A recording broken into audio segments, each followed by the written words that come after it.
Instagram's new Threads app quickly gained popularity after its launch. Although millions of people signed up, most are not actively using it.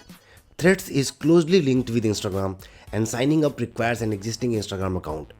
Initially, there was no way to delete your Threads account separately. You had to delete your entire Instagram account to get rid of your Threads account. However, now you can delete your Threads account. In this video, I will explain how to delete Threads account without affecting your Instagram account.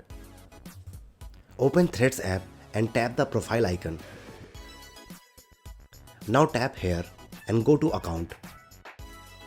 Tap deactivate or delete profile. If you want to stay away from Threads for the time being and have plans for comeback later, you can simply deactivate profile. In case you no longer want Threads account and don't want to come back to the platform, tap delete profile button.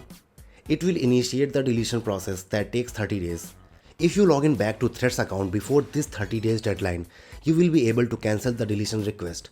After your Threads profile is deleted, you will have to wait 90 days before you can sign up again for a new Threads profile with the same Instagram account.